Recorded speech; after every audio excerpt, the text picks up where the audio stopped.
There have been 22 state prison inmate deaths so far in 2025. That includes a suspected drug overdose death at the Mike Durfee State Prison on Monday. We talked with two South Dakota lawmakers who are both calling for better rehabilitation. The best possible thing that we could do is transform the individual who caused this crime after we've sentenced them, after they've faced, whatever consequences. The next best step is to say, how can we help you to never do this again? I just really, really hope that, these tragedies that we have here can also spur us to do something positive to make sure that things like this don't happen in the future. We reached out to the South Dakota Department of Corrections for an interview. A spokesman said he cannot comment on an ongoing investigation. The trial for former massage therapist Kurt Smith resumes today in a Minnehaha County courtroom. Smith is charged with 2 counts of sexual contact without consent. The state began calling its witnesses on Tuesday, 3 of whom are alleged victims. One told the jury, made up of 6 men and 8 women, that Smith touched the side of her breast with the side of his hand during her massage last May. She also testified that Smith touched her vagina with his hands. Under cross-examination, Smith's defense attorney, Clint Sargent, asked, could it have been an accident? The alleged victim said there are only 2 reasons anyone touches my breasts or my vagina. Either it's medical or sexual, and this wasn't medical.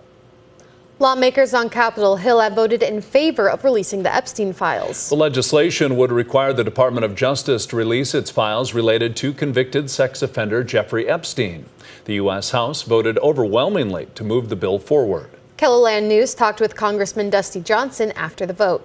Jeffrey Epstein is a monster. He conducted unspeakable acts of evil, and I've been saying publicly for months that we need to release those files.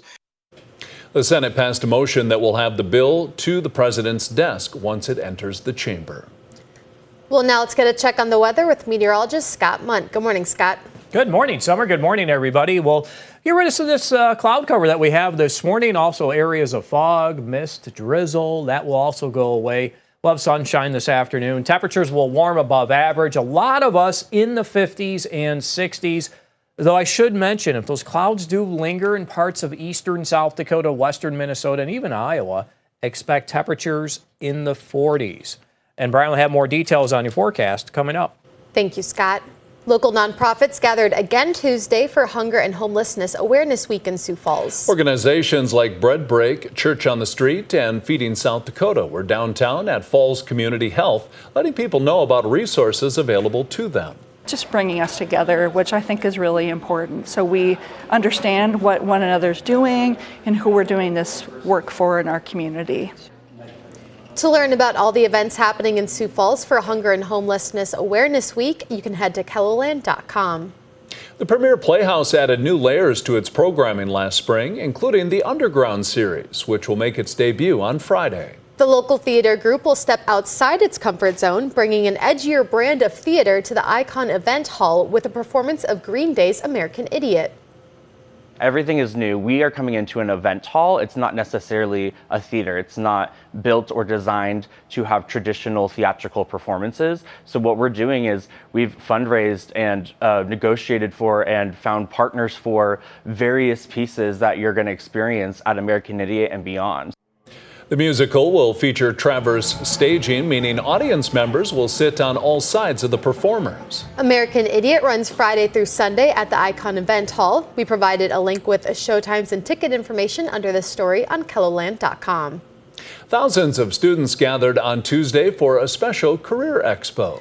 Junior Achievement Inspire hosted over 3,500 8th graders and over 100 careers for students to explore. It's something organizers have seen to be beneficial to students. We have gotten great feedback from students who've attended the event before that they have been able to expand what they know about job opportunities in South Dakota, and they get the chance to visit with people who do those jobs every day and try their tools and equipment and technology to really understand what that job entails. KELOLAND Media Group had a booth at the event. When we were there, Brian Karstens was showing the students what a job in meteorology would look like. That's a look at some of our top stories. Now let's get another check of your weather with meteorologist Brian Karstens. Brian? All right. And walking through yesterday, we talked a lot about the forecast and what might be coming up for Thanksgiving. Anybody curious about that? I would imagine so. Well, here's a look at the weather as we go into this week. We're going to finish up the week here pretty quiet in our neck of the woods. We've got some rain coming out into the central and southern plains on Friday. This system early in the week had at once upon a time had some suggestions we might be able to push that a little farther north, but here at least the last 48 hours everything has stayed south, and I still think that that's kind of our lock here on that. So that's one system. Here comes another in the parade here coming in across Arizona. That's by early next week. Again, probably more rain to our south. But this one we have opened up a 20% chance of rain on Tuesday as it takes a track closer to South Dakota. Meanwhile, there's actually another low up in Canada. Now, this is interesting a little bit because what this does here, assuming that we have some sort of a low pressure center scooting along the Canadian border, that would open the door to the first front that would come in. This would be the first polar front, and that could even arrive before Thanksgiving. Now, with this configuration, you've got a storm track well north of us for now, so this is not necessarily an active pattern on Wednesday or even on Thanksgiving at this point. But what we're starting to watch here are the intrusions of colder air. So let's assume that first one comes through. That knocks down our temperature for Thanksgiving and probably going into Friday, Black Friday itself. And then we start to watch some colder air again brewing north, plus another one of these systems coming out of the west.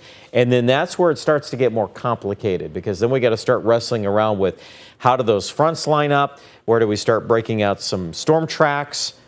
Stay tuned. We don't know enough yet on that, but as we start to piece this puzzle together, we are going to be right on top of it here in the Storm Center. So make sure you check out that. Plus, a whole lot more on Whether or Not. That's a great program if you are interested in hearing our discussions about all of this. Look at the North Pole. Look at the cold.